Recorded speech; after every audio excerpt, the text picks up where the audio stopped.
Selamat pagi, sahabat YouTube Bu Santi, dimanapun Anda berada saat ini. Senang rasanya Bu Santi kembali menyapa sahabat YouTube yang selalu setia mengikuti dan menyaksikan video-video tayangan di channel YouTube Ibu Santi.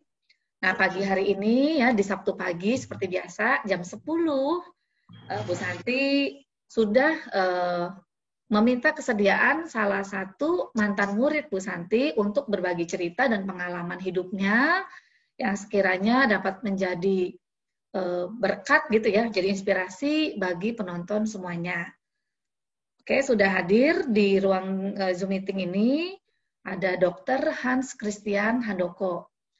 Untuk Hans, silahkan dapat memperkenalkan dirinya terlebih dahulu.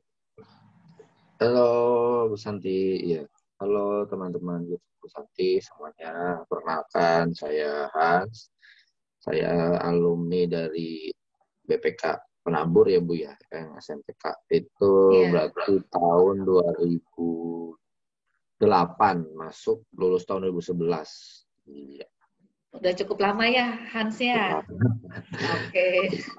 Baik, langsung mulai aja ya Hans, karena memang waktu kita terbatas nih ya, semoga 40 menit tercapai nih ya, dan di durasi 40 menit ini banyak hal positif yang dapat kita bagikan.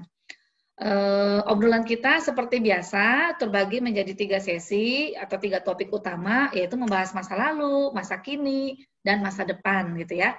Kita awali dari masa lalu. Nah, ngomong-ngomong tentang masa lalu, Bu Santi mau tahu dong momen berkesan Hans gitu ya selama bersekolah di SMPK Penabur Cirebon yang mungkin bisa menjadi contoh ya atau teladan nih untuk adik-adik kelas yang sekarang masih bersekolah di SMPK Penabur Cirebon. Apa sih Hans momen yang atau sweet momen yang masih diinget nih? Ini banyak banget sih, tapi aku kalau SMP tuh nggak terlalu ini ya, belum terlalu banyak kegiatan kayak SMA. Jadi kalau yang berkesannya itu paling kayak di BPK tuh SMPK ada hari kayak Mandarin Day, apa gitu, suka ada perlombaan gitu sama ingat sih paling berkesan sih benar kalau setiap Agustusan sih Bu, Agustusan tuh ingat banget lomba-lomba. Paling suka kalau ada tarik tambang antar kelas gitu ya, sama balap beca. Nah itu seru banget sih. Balap beca tuh maksudnya seru, semoga masih ada terus sampai sekarang. Masih ada nggak tuh Bu? Karena online jadi nggak ada. Belum ada ya Bu? Iya, jadi sekarang semua kegiatan kesiswaan sih tetap berjalan, cuma kita alihkan jadi ya online juga gitu. Misalnya kayak sekarang nih 2 hari apa namanya menjelang ini ya, maksudnya menjelang pembagian raport gitu, ada class meeting itu permainan apa game online tuh apa PUBG Oh iya ya, game-game gitu ya Bu ya. Iya gitu. Iya, paling berkesan sih kalau bahas dulu itu pas meeting, tapi Agustusan gitu. Mandarin Day. Terus seru lah pokoknya. Oke, makasih Hans. Masih diingat ya momen-momen seperti itu. Nah, sekarang yang kedua nih, karena Ibu guru fisika ya, jadi nggak jauh-jauh nih dari fisika juga pertanyaannya. Masih ada nggak sih materi fisika SMP yang masih diingat sama Hans? Ini kalau materi SMP atau SMA-nya aku juga udah gak inget. Jadi paling ingetnya intinya materi fisikanya paling gak Bu ya. Kalau materi-materi babnya mana SMP mana SMA aku udah gak inget pasti apa. Paling tentang ini ya Bu ya, kalau fisika sebenarnya banyak prinsip-prinsip dasar yang dipakai di kedokteran juga, kayak hukum-hukum apa tentang tekanan sih paling biasa ya, yang paling saya ingat itu paling jadinya tekanan itu yang berbanding terbalik sama volume ya Bu ya. Jadi kalau misalkan volumenya dia semakin kecil, tekanan kan semakin tinggi kan ya. Iya, Paling betul. karena itu paling sering banget dipakai juga prinsipnya ya di kedokteran juga, kayak di paru-paru intinya, atau di suatu kepala dan lain-lain intinya. Prinsipnya itu sendiri masih ingat aja. Oh iya, dulu fisika tuh kayak gini prinsipnya gitu. Oke. Tapi Ibu masih inget loh, dulu waktu zaman SMP Hans untuk nilai fisika sih bagus lah ya, di atas 90 kayaknya dulu tuh. Nah, iya dong, kan tertinggi itu dulu kalau fisika. Cuma SMA udah melempem jadinya Bu. Karena di SMA itu ya mulai fokus ke basketnya ya. Iya, jadi pelajarannya mundur banget waktu SMA. Tapi sekarang sudah itu lagi ya, maksudnya udah fokus lagi nih. Oke, Iya nih. oke. Oke, Hans, ngomong-ngomong tentang materi fisika nih, Bu Santi mau share sedikit ya untuk maksudnya penonton di rumah juga gitu. Karena salah satu ciri itu ya, Ibu Santi mau memperkenalkan fisika gitu ke saya sebanyak-banyaknya orang lah ya, bahwa Ya, ya. fisika tuh sebenarnya ada di sekitar kita gitu. Bahwa fisika tuh nggak susah gitu ya, kan sebagian orang tuh taunya kalau udah apa namanya tanya gitu ya, Bu Santi ngajar apa sih fisika? Wah susah gitu. Enggak, padahal mah fisika tuh ada di sekitar kita gampang gitu ya. Nah materi yang udah Ibu siapin untuk obrolan kali ini itu tentang gelombang gitu ya. Nih, ini kan mungkin ya, kalau Ibu lagi kecil mah Ibu sering tuh main pakai apa tuh, karet gitu tuh ya, main Banget lompat tali tuh. apa gitu. Nah, kadang-kadang kan suka dibikin gelombang juga ini ya, digerak-gerakin. Kemudian ini air gitu ya, ada tetesan air, itu juga bisa membentuk gelombang gitu. Nah, berikutnya apa sih gelombang itu? Barangkali ada yang belum tahu gitu ya, kalau di SMP, ini materi kelas 8, Hans. Ini Oh, gelombang. 8 ya. Iya, iya. Betul disampaikannya. Nah, ini gelombang adalah getaran yang merambat atau berjalan. Gelombang terjadi karena adanya sumber getaran. Dalam perambatannya, gelombang membawa energi, sedangkan medium atau zat perantara tidak ikut merambat.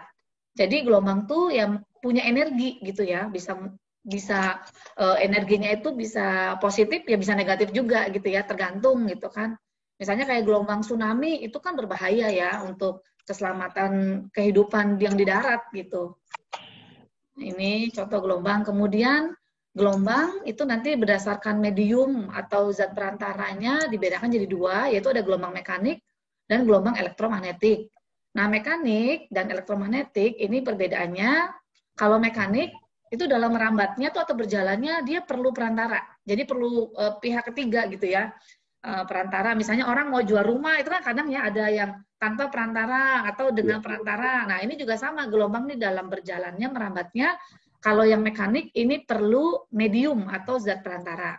Contohnya ini apa gelombang bunyi, kemudian ini gelombang air, dan ini ada gelombang tali gitu ya. Sedangkan yang gelombang elektromagnetik ini dalam perambatannya dia tidak perlu medium atau maksudnya bisa merambat tanpa medium atau tanpa zat perantara. Contohnya ini ada cahaya ya. Jadi cahaya ini masuk ke gelombang elektromagnetik. Kemudian gelombang radio gitu ya yang digunakan untuk berkomunikasi para astronot di luar angkasa seperti itu. Nah, selain gelombang mekanik elektromagnetik, gelombang juga terbagi lagi menjadi dua. Ini ditinjau dari arah geraknya. Jadi arah merambatnya terhadap arah getarannya gitu ya. Ada gelombang longitudinal dan gelombang transversal. Iya, iya. Nah, kalau longitudinal seperti ini, nanti mengakibatkan bentuk gelombangnya tuh rapat dan renggang. Ini karena arah rambatnya sama dengan arah getarannya. Sedangkan kalau yang transversal, ini bentuknya bukit dan lembah. Nah, ini dia. Ini animasinya, perbedaannya ya. Ini yang longitudinal, arah rambat sama arah getarnya sama, searah. Sedangkan untuk yang transversal, arah getaran dan arah rambatannya tegak lurus, sehingga terbentuk bukit dan lembah. Nah, berikutnya nih, gelombang di sekitar kita.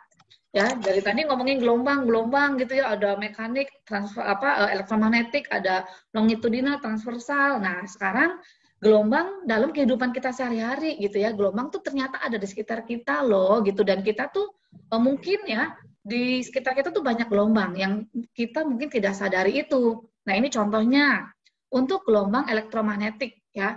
Gelombang elektromagnetik itu yang bisa diterima oleh panca indera kita ya, kan panca indera kita kan sebagai penerima ya atau sensor gitu kan. Nah, khususnya mata gitu ya, ini yang kita bisa lihat tuh gelombang cahaya tampak.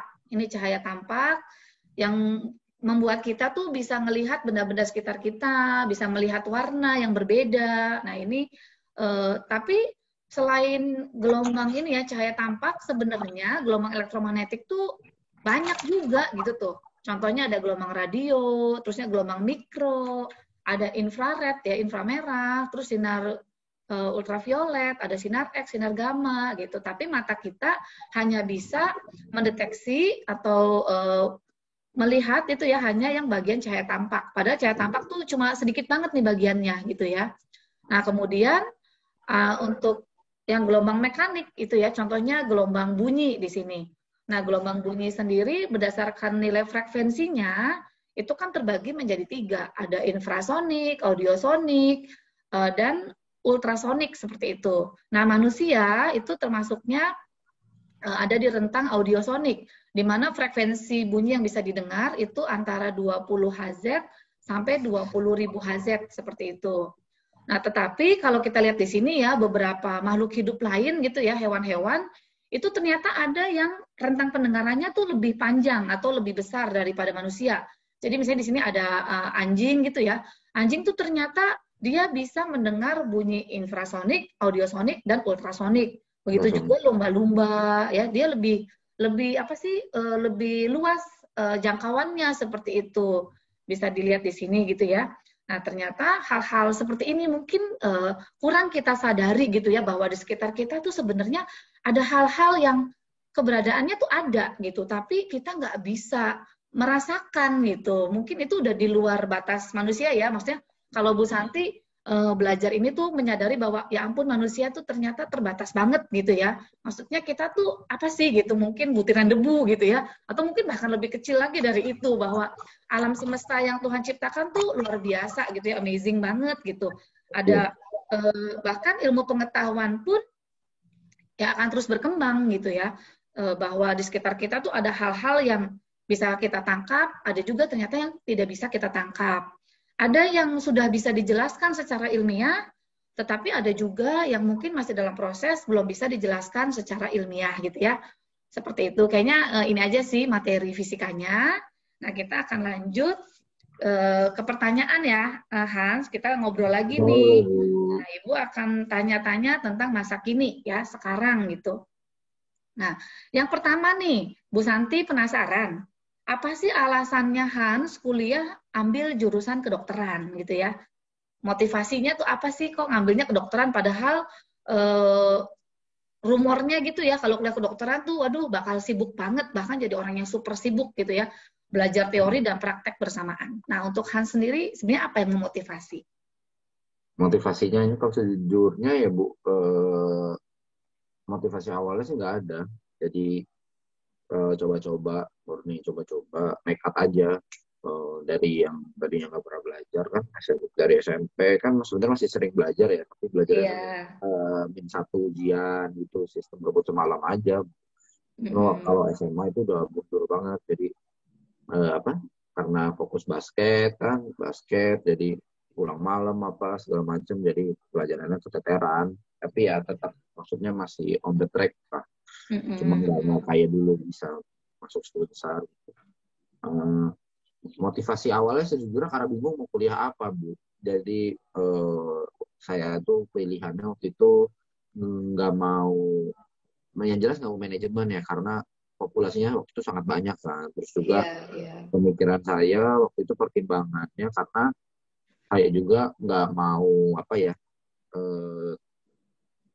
masuk ke jurusan yang terlalu banyak gitu loh. Waktu itu karena manajemen gitu tuh setiap angkatan tuh bisa 600, 500 orang gitu di satu universitas. Kalau waktu itu ya datanya saya nggak tahu kalau sekarang udah berubah ya. Maksudnya karena kan sekarang sering berkembang zaman, mungkin IT lebih banyak atau apa saya kurang tahu. Betul. Kedokteran juga sebenarnya cukup banyak. Itu bisa mungkin 100 atau 200 gitu ya. Cuma mikirnya kalau dokter itu kan kita lulus kalau berhasil jadi dokter ya minimal jadi dokter gitu. Ada pekerjaannya jelas, statusnya jelas. Kalau waktu itu pemikiran saya kalau jurusan lain itu ya harus belum tahu gitu. Jadi lulus aja dapat gelar belum tahu kerjanya gimana atau gimana mungkin ya. Saya waktu itu pemikiran saya kayak gitu. Iya, di awalnya ya. Setiap jurusan juga pasti banyak lapangan kerjanya gitu. Cuma waktu itu pemikiran saya kayak gitu. Jadi waktu itu saya gambling sebenarnya. Coba aja masuk ke dokteran dulu. Gitu awal mulanya. Wah, luar biasa ya, gambling. Tapi kalau setahu Ibu nih ya, Ibu kan sering kepo-kepoin Hans juga nih. Lulusan terbaik gitu kan ya. Wah, hebat ya. Ya itu anugerah ya Hans ya. Iya. Oke. Nah, terus berikutnya nih Hans, Ibu dengar-dengar juga nih ya, maksudnya kan dari zaman-zaman SMP itu kan Hans udah mulai aktif basket, walaupun mungkin waktu SMP mah belum seaktif SMA ya. Ya, ya, Maksudnya Hans juga kan ada passion juga nih jadi atlet basket gitu kan, seneng juga, iya. hobi juga. Nah, pas kuliah itu gimana tuh? Maksudnya atur waktunya kan kayaknya tetap berjalan juga ya kalau Ibu lihat di Instagramnya Hans itu kan ada piala-piala juga nih kejuaraan basket gitu tuh. Gimana sih atur waktu antara kuliah kedokteran yang super sibuk dengan jadwal latihan atau jadwal pertandingan basket yang ada gitu? Ya. Yang pertama kalau soal waktu kuliah itu masih lanjut, tetapi eventnya ya hanya event sebatas antar fakultas kedokteran gitu Bu. Jadi kita punya liga sendiri antar kedokteran. Memang nggak semeriah liga mahasiswa yang pada umumnya gitu ya, atau liga basket profesional nggak, jadi mah amatiran aja. Tapi ya yang penting kan dulu bisa main basket gitu. Jadi Betul. atmosfernya masih sama lah, pertandingan basket atau final basket itu ya sama. Cuma memang kemeriahannya beda dibanding apa universitas apa antar universitas gitu ya. Yang pertama bagi waktunya itu pasrah dulu, harus pasrah karena jadwal kalau pertandingan basketnya memang bentrok, ya kita nggak bisa berbuat apa-apa gitu. Jadi yang pertama berdoa jangan sampai jadwal tandingnya bentrok sama jadwal Hmm. ujian, karena kalau ujian nggak mungkin bisa izin gitu ya. Nah yang pertama itu kalau misalkan untungnya ini ajaibnya selama saya kuliah itu mungkin setahun ada 5 kali tanding, 5 kali yang paling banyaknya itu dalam setahun ya Bu ya. Jadi tandingnya kan ke Jakarta, itu pulang pergi kita. Jadi saya nggak pernah Iya. lihat kecuali malam finalnya doang. Jadi semifinal besoknya mau ke final itu saya nginep sama teman-teman gitu, minta izin karena sebelumnya memang boleh diizinin sebenarnya, kita boleh izin seminggu full gitu ya nginep di Jakarta, tapi kita nggak mau karena nanti ketinggalan pelajaran. Jadi kita minta jadwal yang paling malam setiap kali tanding itu ya, menyiasatinya biar nggak terlalu ketinggalan pelajarannya. Kita minta tanding yang paling malam, jadi jam 8 atau jam 9 malam. Nah, jadi kita paginya tuh masih praktikum dulu kalau ada praktikum. Kalau ada kuliah, kuliah dulu. Kalau ada ujian, saya nggak berani. Tapi untungnya selama saya kuliah hampir 5,5 tahun itu kan, selama setahun ada 3 sampai 5 pertandingan. Itu yang bentrok cuma 1 kali doang. Waktu itu waktu saya mahasiswa baru aja. Yang bener-bener bentrok, jadi saya milih nggak berangkat.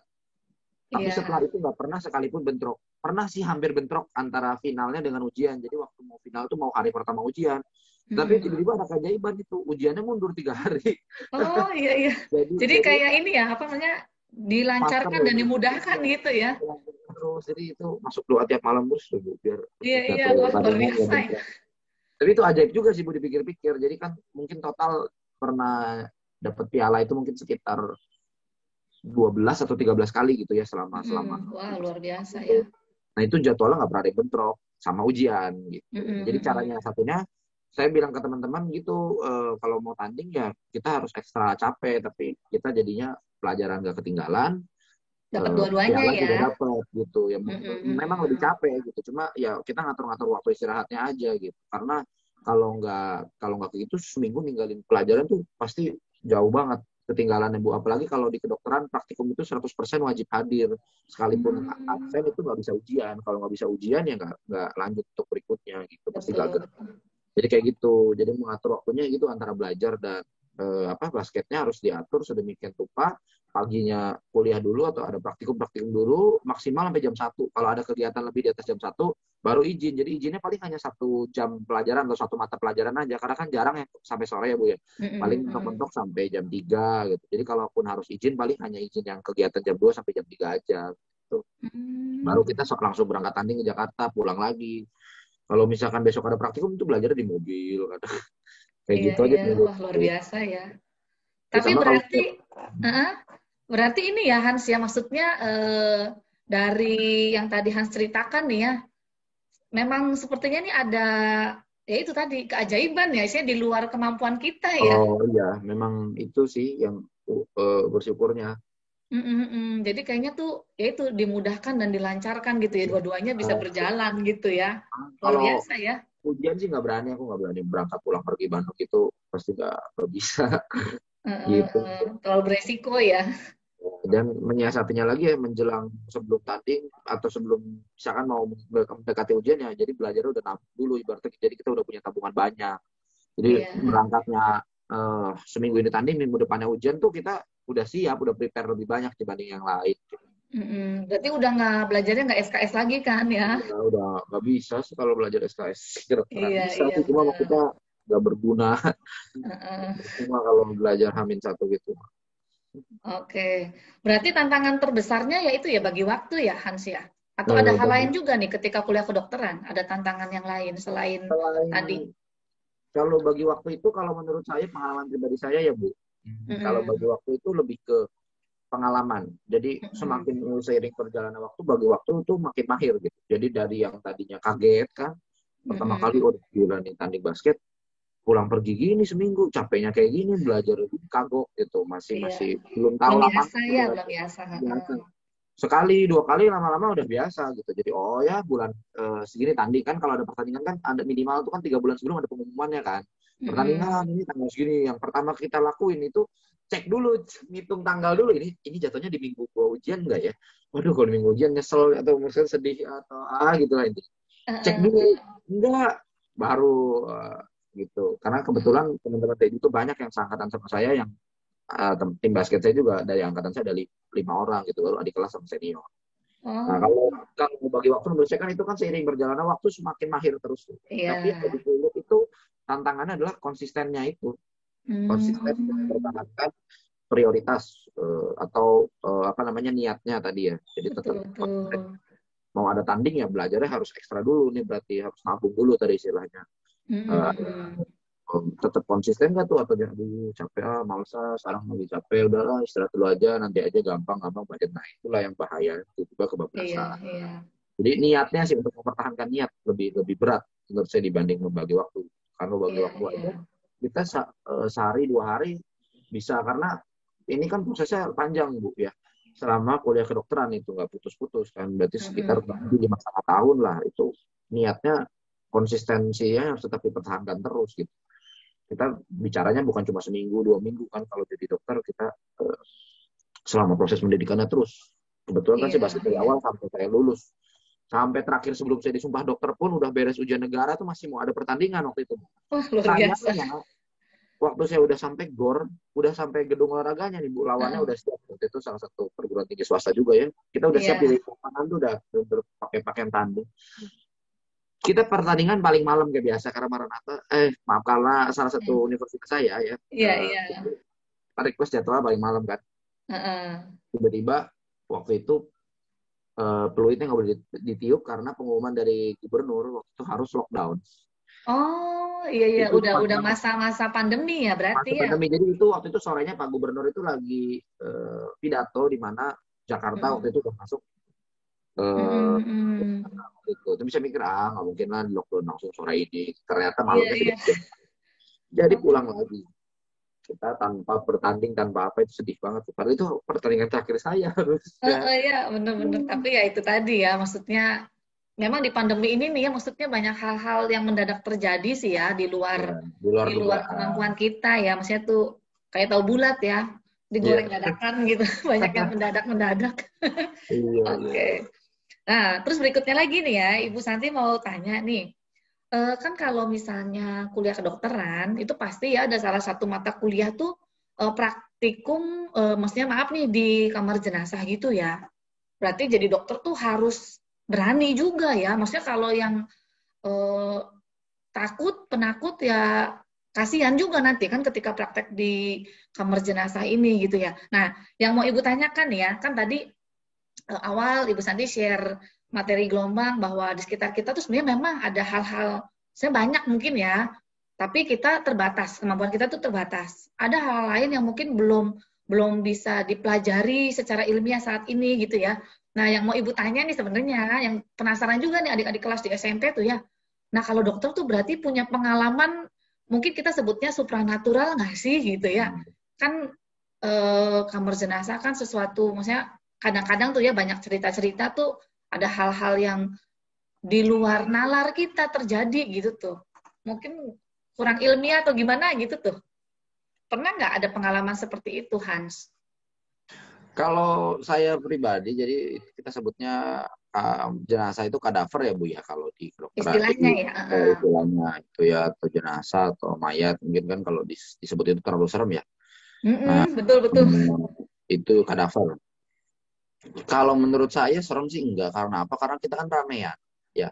Jadi berkelompok dan minimal itu kalau di apa fakultas saya gitu ya, Iya iya. minimal itu saat kita praktikum itu di kegiatan praktikum yang kita ke laboratorium anatomi itu ya, minimal itu mungkin ada sekitar 40 orang gitu, di mana dibagi sekitar 5 sampai 9 kelompok lah, jadi 40 bagi 9 sampai 5 aja masing-masing orang segitu jumlahnya. Itu kan rame banget, terus juga laboratorium juga kan terang, modern, jadi tempatnya nggak serem. Iya iya. Biasa aja kalau menurut saya ya, tapi namanya mendengar apa cerita-cerita sebelum-sebelumnya gitu pasti orang ini apa namanya apa takut duluan gitu, ih mau masuk kamar jenazah nih atau kamar mayat gitu, tapi pas masuk lah biasa aja gitu, biasa aja ya Iya, karena kan. kalau orang awam ya, maksudnya nih kalau, maksudnya untuk ibu pribadi juga nih ya, Iya kalau pasti pas ke rumah sakit nih lewat depan apa lewat depan kamar jenazah gitu tuh ya, kayaknya tuh ada apa gitu. Saya tuh kesannya tuh ya, kitanya memang mungkin udah punya cerita-cerita sebelumnya sih ya dari orang-orang gitu kan, jadi ada kesan tersendiri gitu kalau ke iya situ iya tuh. Oh, berarti kalau praktikum di apa kamar jenazah itu nggak mungkin sendiri ya, maksudnya tuh? nggak mungkin. Oh. Tapi ada nggak Hans, ibu ini nih penasaran sih, ada nggak temen sesama kuliah kedokteran dulu yang penakut gitu tuh? Kalau eh, pengalaman aku pribadi sih sejujurnya aku nggak pernah ya. Oh nggak pernah ya? Sebenarnya aku sering juga tuh ke laboratorium anatomi itu nggak rame-rame, paling cuma berdua atau bertiga. Karena kan waktu itu lah aku asisten dosen juga, jadi kan sebelum praktikum Mm-mm. nyiapin untuk praktikum dulu kan, itu jadi aku sama Iya, bapak ininya apa namanya kayak petugas laboratorium laborana Bu ya, petugas laboratorium anatominya itu iya. yang nyiapin kadavernya dari kolam kadavernya gitu, jadi itu kan disimpan Hmm, di kolam formalin biar iya. nggak rusak kan, jadi sebelum dipakai itu dikeluarin dulu kayak ibaratnya mah dikeringin dulu, ditunggu Mm-mm. sampai kering baru nanti dikeluarin di meja yang kalau kayak ibu pernah nonton film otopsi itu kan ada meja otopsi yang meja Iya, besi yang dimana dia ada lubang bawahnya buat cairan netes, itu intinya buat si cairan apa kalau nanti kadaver di banjur atau di banjur formal jadi dia netesnya ke bawah di meja kayak gitu saya siapin apa ya, sebenarnya biasa aja kalau saya pribadi. Mungkin karena saya Mm-mm. juga orangnya nggak peka dan yang bukan yang sensitif ya, kan ada orang juga yang sensitif tuh jadi Iya. merasa ini kayak apa nih ya, kalau saya kan nggak, jadi cuek-cuek aja. Cuma kalau teman-teman sendiri sih pasti ada sih pengalaman kayak Ada gitu ya juga. Ada pasti, dan kayaknya di setiap eh, angkatan. universitas atau bahkan di setiap fakultas juga yang nggak harus kedokteran juga pasti punya cerita yang kayak gitu sendiri sih ya. Nggak tahu mungkin kalau Mm-mm. di gedung-gedung yang modern banget mungkin ya, mungkin nggak ada. Kalau aku pribadi sejujurnya nggak ada. Kalau teman itu Mm-mm. ada, cuma ya nggak yang serem gimana juga sih Bu. Paling ya kayak gitu loh, kalau paling mentok-mentok ya kayak sering banget tuh botol paling jatuh sendiri tuh apa, tapi botolnya terisi air gitu ya, terisi air dan bukan di ujung dan nggak kesenggol tuh kalau Maksudnya kalau nggak itu mungkin ya kalau secara logika gitu kalau tuh nggak ya. kesenggol gitu ya ini jatuh, paling kayak gitu sih mentok-mentok. Nggak pernah sih kalau ngelihat yang ibaratnya Heeh. penampakan gitu ya, nggak, Iya, belum iya. pernah belum pernah kayak Heeh. gitu. Paling kayak gitu. Kalau botol itu beberapa kali pernah kejadian, itu bukan di ujung bukan apa tapi jatuh gitu. Paling kayak gitu sih Tapi kalau. yang cuek aja ya. Kalau Hans mah kayaknya nih kayak gitu ah cuekin aja Iya, gitu ya. biasa aja sih, nggak yang gimana. Iya, iya. Oke, oke. Terus berikutnya lagi nih ya. Nah, setelah lulus kuliah kedokteran kan Hans praktek nih di rumah sakit ya, Ya, sama di puskesmas itu ya. Nah, pernah nggak dapet jadwal jaga malam hari gitu kan? Kalau kayaknya kalau di rumah sakit tuh di IGD ya atau UGD sih, ya itu kan IGD. apa? Instalasi gawat darurat, Oh IGD instalasi. ya. Iya, iya. Itu kan dokter jaganya tuh 24 jam ya kayaknya. Shift-shiftan, tapi selalu full, selalu terisi terus. Nah, jadi Pasti tidak selalu ada gitu, dokter ya pasti ada maksudnya tuh dokter ya. pasti. Nah, Hans pernah nggak dapet jadwal jaga malam-malam gitu tuh? Mm-mm. Iya, Pernah? pasti Ada ada, pengalaman? pasti ada jadwal jaga malam itu gimana? Cuma ya karena Hans tipenya ya itu tadi cuek gitu ya, jadi ya nggak Iya, masalah ya. Maksudnya nggak tuh masalah. nggak pernah ada rasa misalnya merinding atau apa Oh gitu iya, Hans. enggak sih. Jadi kalau nanya pengalaman segitu pasti nggak seru sih Bu, soalnya sayanya cuek, jadi masa bodoh aja, nggak Iya, mungkin iya. gitu, nggak ngerasa gitu, jadi nggak Oh, berasa nggak ada apa-apa aja. Gitu. mungkin ya, ini mah mungkin nih. Ini mah cuma Mhm. kita kan namanya juga ngobrol nyantai ya Hans ya, jangan terlalu serius Iya. ya. Mungkin ya, mungkin nih si makhluknya mah ada meren ya, tapi karena Hansnya cuek jadi dia pergi gitu ya. Ah, ini mah cuek pisan gitu ya, udah cari-cari perhatian Iya, gitu iya. kan, dicuekin ya gitu. Oh, paling pernah sih ini pengalaman saya kemarin baru tahun lalu waktu saya kan ikut dokter bedah tulang kan, jadi sering operasi, asisten operasi juga. Jadi waktu Mhm. lagi bantuin operasi itu pernah waktu itu bercandaan asisten apa jadi kakak perawat bedahnya ya bercandaan itu. Waktu itu operasinya menjelang maghrib. Dok hati-hati kalau maghrib di sini ini suka banyak yang gangguin. Saya kan ketawa aja Iya, ada sih iya. kayak gitu operasi. Tiba-tiba itu jadi kan ada namanya kauter itu yang buat ngebakar apa buat matiin pendarahan atau buat memotong itu bisa jadi kayak bentuknya anggap aja kayak solder gitu loh Bu. Jadi kayak Mhm. solder tapi dia steril untuk membuka kulit, lemak dan lain-lain gitu kan, Mhm. lapisan-lapisan badan lah.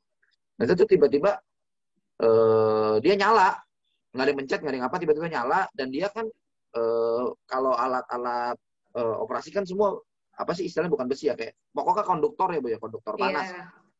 Jadi si soldernya emang nggak nempel langsung ke tangan saya, si kauternya nggak nempel langsung ke tangan saya, tapi dia nempel ke satu kayak itulah pokoknya salah satu instrumen operasi dan Heeh. instrumen operasi itu nempel di sini saya gitu. Itu nggak Heeh. bahaya aja nggak apa, jadi nempel juga nggak masalah gitu. Memang seharusnya prosedurnya mungkin amannya sih bener-bener nggak ada bersentuhan ya sama instrumen operasi. Cuma kan waktu itu operasinya ribet waktu itu operasi patah tulang di paha jadi lebar dan perlu banyak instrumen gitu sebentar ambil ini jadi kalau jauh kan susah ya jadi sengaja saya taruh Iya, di kanan biar kalau ada apa-apa ngambilnya gampang jadi waktu itu iya. nempel di tangan terus juga nggak masalah karena kan kita pakai pakaian steril terus gitu Mhm, tapi mhm. apesnya tiba-tiba itu nyala tuh si kauternya nyala Oh, sendiri padahal itu harusnya nyala ketika dipencet jadi dia iya. nempel ke alat si konduktor itu intinya si instrumen operasi itu jadi kan mengantarkan panasnya Iya, instrumen iya. nempel di tangan saya. Jadi waktu itu baju operasinya sampai bolong karena kena Waduh. ini Oh, bekasnya. sampai ngebekas juga ya? Jadi kayak gosong waktu itu jadi kayak Iya, iya. kaget, ternyata nyala sendiri langsung. Waduh, kata saya. Heeh, Bukan heeh. gitu. Kata kakak pertama saya emang nggak nganggap itu gangguan atau apa. Saya mikirnya itu kadang namanya alat kan suka Benar, berdebar ya, benar. konflik atau apa istilahnya. Jadi dia nyala, apalagi kalau udah kena tangan kita kan habis banyak darah apa mungkin masuk ke sela-sela itunya pencetannya jadi dia mendap Iya, atau iya. gangguan saya mikirnya gitu paling gitu aja sih ini Itu, sampai ngebekas itu tubuh kelihatan kan ya heeh, gosong gitu kelihatan itu coklat ya, istilahnya itu. ya lebih gelap itu karena kayak jadi ibaratnya kayak kesundut rokok aja lah gitu tapi Mhm, mhm. Kena lebih panas panas dari ya, yang rokok cukup ini. Benar-benar. itu paling pengalaman ngerinya sih apa yang apa istilah supranatural Iya, coba iya. jelaskan juga sih sebenarnya itu kan ada kemungkinan kayak tadi saya jelasin juga. Iya, iya. Karena memang sih, maksudnya kalau ibu pribadi juga, maksudnya ya, ya percaya sih ya ada Percaya hal-hal lah seperti itu itu tuh ada. di sekitar kita tuh ya. Ya tergantung respon kitanya lah ya. Kalau kita Iya, pilihannya kan dua ya. Mau kita maksudnya tuh berani atau mau takut gitu tuh. Istilahnya mau iya, mengalahkan rasa takut atau dikalahkan gitu ya. Nah kalau dikalahkan rasa takut ya hidupnya nggak tenang lah ya. Kita iya, harus betul ya betul. itu berani lah ya Berani mengalahkan mereka rasa lebih takut itu. berani Betul. dan lebih ke cuek gitu. Benar, benar, benar. Pokoknya yang penakut-penakut nih harus ikutin ini nih ya, Iya, iya. Dokter Hans nih. Maksudnya cuekin aja lah istilahnya ya. Seperti itu. Nah, berikutnya nih. Kan Hans itu lulus ketika mulai masa pandemi nih ya. Iya, Berarti iya. kan waktu praktek itu Hans sudah masuk masa pandemi gitu kan. Waktu praktek, iya. Heeh. Nah, apa namanya, apa aja sih pengalaman Hans gitu ya, ketika harus praktek di masa pandemi ini gitu ya. Tentunya kan sesuatu yang baru gitu ya, dibandingin mungkin kakak kelas Hans sebelumnya gitu kan ketika belum pandemi gitu. Jadi mungkin angkatan awal ya yang Hans ini istilahnya tuh. Iya. Jadi kalau pengalamannya pasti satu lebih capek karena harus pakai pakaian jaganya tuh Mm-mm, lebih itu ya lebih ribet lah ibaratnya. Itu mm-mm, kan ada mm-mm, prosedur pakainya hazmat namanya dan lain-lain. Pakai masker juga berlapis-lapis waktu itu kan. Pakai itu mm-mm. masker juga yang tebel, pakai head cap dan lain-lain. Intinya gerah banget tapi kalau di Cirebon ya Bu ya. Itu panas Bener. banget. Apalagi shift jaga tuh kan 7 sampai 8 jam. Jadi kita kalau udah pakai pakaian gitu biasanya nggak bisa makan karena repot Oh, kitanya. Jadi mending sebelum pakai itu makan dulu ya udah gitu. Nanti mau kencing juga repot. Apalagi yang perempuan. iya, Itu iya. udah nahan kencing, nahan makan Ya gitu. Karena ampun, luar biasa ya berarti perjuangannya ya. iya itu kalau udah pakai gitu, apalagi kalau jaganya di IGD gitu kan. Nah, terus paling pengalamannya lebih ke pengalaman mental, capek mental ya. Karena kalau mendiagnosis gitu kan ya, itu kan dibantu dengan alat gitu ya, dengan sekarang apa antigen, ada periksa antigen ya, atau di Mm-mm. swab itu paling lebih kecape mentalnya gitu karena ditekan banyak banyak ibaratnya kayak nakes atau nggak hanya dokter aja ya, jadi di situ Iya, iya. perawat juga atau intinya semua petugas kesehatan pasti lebih disorot dengan di kegiatan apa kegiatan lagi sorry di kondisi pandemi seperti ini dibilangnya Mm-mm.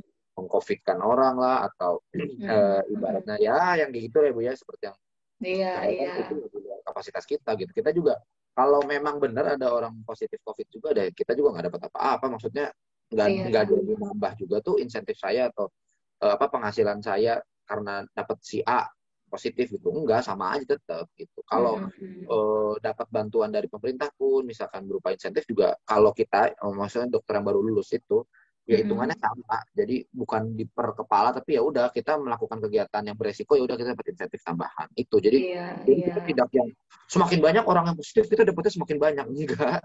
Sama aja. Mm-mm. Justru kita berdoa juga jangan sampai ada yang positif juga lah. Betul, Repot betul. terusnya gitu loh. Jadi makanya itu kan stigma masyarakat ya yang dibilang itu. Paling gitu Mm-mm. capek aja ngadepin orang yang setiap kali misalkan datang begitu di swab positif dijelasin gitu kan ya Pak maaf ini hasil swabnya positif ini harus Mm-mm. dilakukan prosedur sebagaimana gitu jadi harus diisolasi boleh dirawat tapi harus isolasi jadi nggak bisa tunggu wah itu keluarga pasti saya istri saya sehat-sehat aja kok dok nggak pernah ini jangan-jangan pasti dari rumah sakitnya ini yang nah itu capek Mm-mm. biasanya itu ratusan kali harus Iya, menjelaskan iya. kayak gitu deh ke notabene yang orang-orang yang maaf maaf jadi pemikirannya susah diedukasi gitu. Kalau Mm-mm. misalkan amit-amit keluarga BPK atau apa, saya percaya lah maksudnya orang-orang yang berpengetahuan, ibaratnya bukan nggak hanya orang berpengetahuan, intinya orang yang apalah berpikirannya ngerti gitu ya Bu ya. Jadi dijelasin tuh, Mm-mm. oh ya udah oke gitu. Paling dengan berat hati Iya, aja gitu kan, kayak aduh sedih atau apa wajar ya. iya, Tapi kalau iya. urusannya sama orang-orang yang kayak gitu, seperti itu maksudnya maaf bukan Mm-mm. bukan Mm-mm. gimana enggak itu capek mentalnya aja sih kalau menurut saya gitu cuma ya namanya tanggung jawab ya tugas gue mau Betul, mau gitu betul. harus dilaksanakan cuma Mm-mm. jadinya lebih capek fisik selain fisik tuh mental lebih capek menurut saya. Karena ditekan Iya, apalagi yang iya sih tiba-tiba ya. gagal apa gitu kan dia nyalahin apa gitu kan Mm-mm. gitu. Karena memang sih Bu Santi juga kalau misalnya ngikutin ya, maksudnya kan Ibu pantau juga ya perkembangan Iya berita-berita seputar COVID gitu ya. Ya memang tetap ya ada pro dan kontra gitu pro dan istilahnya tuh. kontra Ada golongan yang maksudnya tuh ya memang COVID tuh ada gitu. Tapi ada juga kan golongan lain yang tidak apa sih tidak mengakui gitu tuh bahwa ah ini mah COVID mah apa gitu istilahnya tuh. Ya ya itulah kehidupan sih ya, memang ya pro kontra pasti selalu ada gitu tuh istilahnya. Berarti luar biasa juga ya, maksudnya tanggung jawabnya sangat-sangat iya besar ya. jadi dapat Maksudnya, ibaratnya dapat tanggung jawab ekstra lah Bu ya untuk iya, menjelaskan tadi itu banyak yang berantem soalnya Rik. iya, Kayak iya, gitu. iya benar. Karena kan ini memang ya nggak ada yang tahu ya bahwa kita Tahu tahun 2020 akan ada pandemi seperti ini dan kapan berakhirnya juga nggak tahu. Maksudnya dunia ya pendidikan aja, maksudnya untuk sekolah ya, maksudnya nih anak-anak juga udah kangen gitu ke sekolah, iya ya guru untuk juga sama sih offline ya kangen sama murid-murid juga gitu tuh. iya Ya mungkin setiap profesi, setiap kita gitu ya nggak pandang usia, kangen lah ya tentunya ya beraktivitas seperti dulu lagi gitu. Tapi ya demi kebaikan bersama ya bersabar gitu ya. Maksudnya sampai benar-benar pandemi ini tuh berlalu dan ada solusi terbaiknya seperti itu. Oke, Hans, nggak kerasa nih ya, udah iya 30 menit benar-benar lebih nih, gitu. Nah, ini tapi Ibu mau tahu nih tentang masa depan, kan tadi kita belum bahas nih ya. Untuk impian atau cita-cita Hans yang mungkin masih punya ya mimpi kan, maksudnya orang tuh namanya sukses tuh perjalanan ya nggak. Ketika Hans sudah jadi dokter, pasti kan tetap punya impian lagi ke depannya. Bu Santi aja misalnya udah jadi guru nih. Memang Ibu cita-citanya dari kecil pengen jadi guru gitu kan. Tapi di masa pandemi ini gitu ya, sebagai seorang guru, Ibu juga tiba-tiba gitu ya punya ide lagi, pengen jadi YouTuber juga gitu ya. Salah satunya adanya Iya. program ini Hans gitu kan ya. Nah, kalau Hans sendiri apa nih cita-cita atau impian ke depannya? Justru cita-cita saya baru punya cita-cita setelah saya jadi dokter. Oh gitu, Sebelum iya saya iya. jadi dokter, saya nggak punya cita-cita. Jadi nggak ada tuh cita-cita jadi dokter. Itu nggak ada Heeh. kalau bagi saya. Setelah saya jadi dokter, saya baru punya cita-cita yaitu untuk bisa jadi dokter spesialis ortopedi dan traumatologi atau awamnya mah bilangnya dokter bedah tulang, meskipun istilah bedah tulang kurang cocok, tapi ya biasa pokoknya dikenal orang itu ya dokter bedah tulang lah istilah. Benar-benar. Jadi ini juga lagi mau mempersiapkan untuk bisa masuk nanti ke program spesialisasi ya. Jadi sekarang kan udah selesai masa tugasnya di Cirebon, ini lagi mau lanjut buat persiapan sekolahnya gitu. Jadi yang Hmm. bakal meninggalkan Cirebon lagi. Waduh, balik lagi ya, maksudnya ke luar kota lagi nih ya. Kota. Oh, itu lanjutnya ke kampus yang pertama, Hans, atau beda Oh, kampus? beda kampus. Pasti kalau saya kan dari Oh, swasta. iya, iya. Kalau spesialisasi itu hanya ada di negeri. Oh gitu. Wah, ini pengetahuan baru nih untuk Bu Santi nih. Jadi Oh, nggak kalau ada. swasta Kalau nggak ada spesialis? eh, swasta nggak ada, nggak bisa buat program studi spesialis, nggak bisa, hanya boleh perguruan tinggi negeri. Itu pun Oh, hanya negeri yang kalau nggak salah harus minimal ada akreditasinya A atau B gitu. Kalau nggak salah mm-mm. sih, lupa ya, tapi jelas itu. Jadi Oh, makanya sangat sulit untuk masuk ke program spesialisasi karena tadi lebih mengkerucut gitu. Jadi iya, saya iya. yang mau masuknya banyak, tetapi univnya hanya sedikit dan setiap kali semester itu yang diterima kalau misalnya bedah tulang itu maksimal hanya paling 5 orang Waduh, seangkatan. Jadi itu kan sedikit sekali. iya, iya. Bukan kayak kita mau masuk dokter umum yang satu angkatan bisa 150 sampai 250 gitu. Jadi persaingan Mm-mm. dia harus benar-benar yang siap gitu. Jadi Oh, nggak hanya tapi berarti sekedar udah mulai ya, Maksudnya Hans udah mulai persiapan nih ya untuk studi lanjutnya. udah sudah dari Sukses terus Hans ya. Waduh luar iya, biasa nih. Mungkin belajar itu ya terus nggak ada ambil henti. spesialis itu karena Hansnya atlet juga ya, ada dasar dari situ juga ya. Iya, jadi basicnya ada itu karena kadang melihat ya banyaklah kejadian sehari-hari.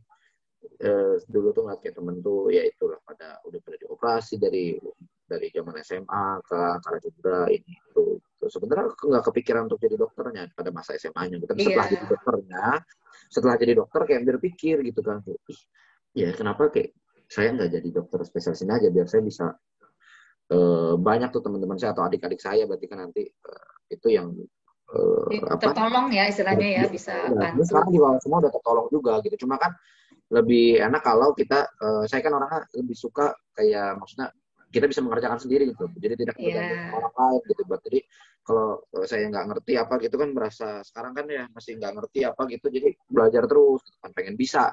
Nanti Mm-mm, semoga kalau mm-mm. dikasih anugerah boleh jadi dokter spesialis kan, jadi saya bisa enak lah gitu, maksudnya kawan sendiri atau kerabat sendiri yang pasti banyak Iya, itu kan iya. sekarang juga sering banget yang tiba-tiba nanya gitu, nih tadi ini main basket nih gue ketabrak ini gini gini gimana ya, ini foto ronsennya ini gini gini. Jadi tertantang lagi untuk belajar lagi karena Iya, kalau udah iya. saya sekarang kurang atau nggak cukup lah, saya merasa itu apa harus belajar lagi gitu. Luar biasa ya, betul betul. Nah, Hans, terakhir nih ya, apa Ya. sih pesannya Hans untuk generasi muda yang mungkin saat ini tuh ya sama-sama lagi masih berjuang lah ya, berproses gitu untuk meraih impian cita-citanya di masa pandemi ini apalagi ya, maksudnya pasti tantangannya, perjuangannya lebih ekstra lah ya. Barangkali Hans punya pesan-pesan untuk adik-adik, untuk teman-teman gitu. Kira-kira apa yang mau disampaikan oleh Hans? Paling kalau untuk adik-adik semua ya, terutama yang baru mungkin mau kuliah gitu ya atau yang baru mau naik SMA dari SMP, intinya lah dimanapun jenjang pendidikannya, Mm-mm, mungkin mm-mm. kalau kalian dengarkan obrolan kita, saya dan Bu Santi sekarang ini, mungkin berpikir masih kayak mungkin ibaratnya omongannya terlalu berat ya Bu ya kalau bahasa anak mudanya, Iya, obrolan iya. terlalu berisi gitu atau terlalu apa namanya apa sih, ngomongin apa sih gitu, gue masih kecil, nantilah Mm-mm. masih mau main-main atau apa nggak apa-apa. eh, Nikmatin dulu aja selagi kalian masih bisa santai masih bisa bermain, tetapi yang penting kalian harus tahu dan kalau bisa jangan sampai telat di mana kalian punya titik balik atau ibaratnya turning point-nya gitu ya. Turning point di mana kalian tuh merasa kalian tuh sudah sampai di ya udah gitu. Mau sampai kapan saya santai terus atau mau sampai kapan saya main-main terus, kapan saya harus memilih serius gitu di suatu bidang atau apalah. Mungkin ada juga beberapa dari kalian yang dari sekarang udah selalu serius gitu. Jadi sekolah udah belajar yang belajar dengan baik dan benar, ranking terus juga nggak apa-apa. Tetapi jangan sampai terlena hanya sebatas ranking gitu. Hidup tidak ditentukan dari ranking atau prestasi, tetapi yang terpenting adalah kalian tahu tujuan kalian mau kemana. Kalian selalu nomor satu, kalian selalu pinter, atau kalian selalu juara olimpiade, tapi kalian nggak punya tujuan gitu. Katakanlah tujuan tuh di sini yang paling singkat dulu aja, yang nggak usah kita ngomong cita-cita atau apa. Mau kuliah jurusan apa? Lah itu hal yang paling simpel. Kalian harus punya dan harus bisa menentukan itu keinginan kalian sendiri, bukan ditentukan orang tua. Kayak, kalian dokter aja, harus jadi dokter. Sini, mama papa bayarin apa? Kalau memang kalian yang bersedia dan mau aja, it's okay, nggak masalah. Tapi kalau kalian yang merasa keberatan, kesulitan, atau bukan passion kalian, ya jangan dipaksa. Nah, menemukan passion lah itu, menemukan passion kalian itu, itulah yang ibaratnya nggak semua orang bisa, nggak semua orang tahu. Termasuk saya pun dulu, saya nggak punya passion saya selain basket gitu. Tapi saya tahu titik baliknya, maksudnya saya nggak bisa nih basket. Maksudnya serius terus, ambisi terus di basket itu nggak bisa karena kondisi satu dan lain hal. Gitu. Jadi harus menyadari kapan gitu kalian harus seperti itu.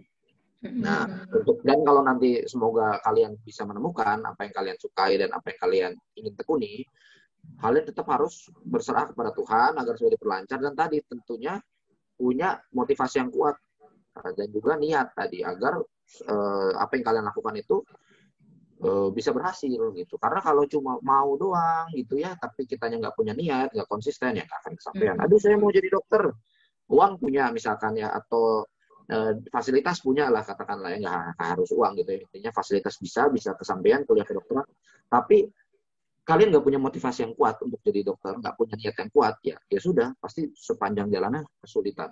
Nanti ketemu kesulitan A, mundur, ketemu kesulitan B, ragu, ketemu C, ini kayak gitu.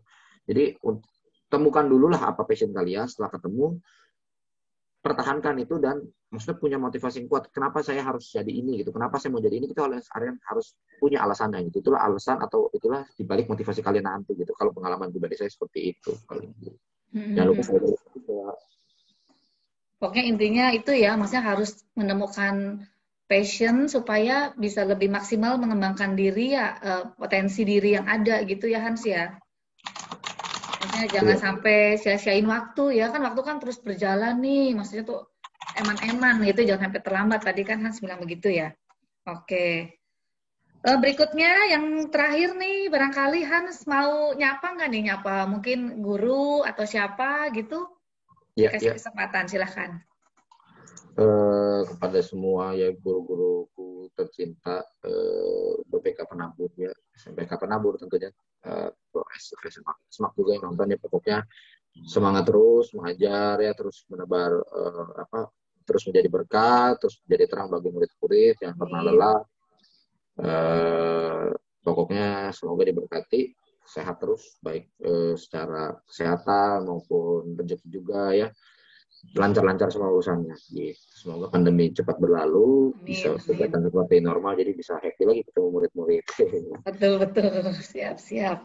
Oke, Bu Sandi tutup dulu ya Hans. Oke Bu, makasih ya Bu. Baik, iya sebentar, Ibu ngomong dulu ya. Oke, sahabat YouTube dimanapun Anda berada saat ini, akhirnya kami sudah berada di penghujung obrolan gitu ya. Sekali lagi, terima kasih yang sudah menyaksikan tayangan ini dari awal sampai akhir. Dan mohon maaf apabila dalam obrolan kami terselip kesalahan yang pastinya tidak kami sadari atau kami sengaja seperti itu. Mohon permaklumannya. Nah, semoga obrolan kami dapat menambah pengalaman, menambah wawasan dan pengetahuan sahabat YouTube semuanya. Syukur-syukur bisa jadi inspirasi ya dari cerita yang sudah disampaikan oleh Dr. Hans Christian Handoko. Baik, terima kasih semuanya. Sampai bertemu kembali di acara yang sama setiap hari Sabtu jam 10 pagi. Dadah!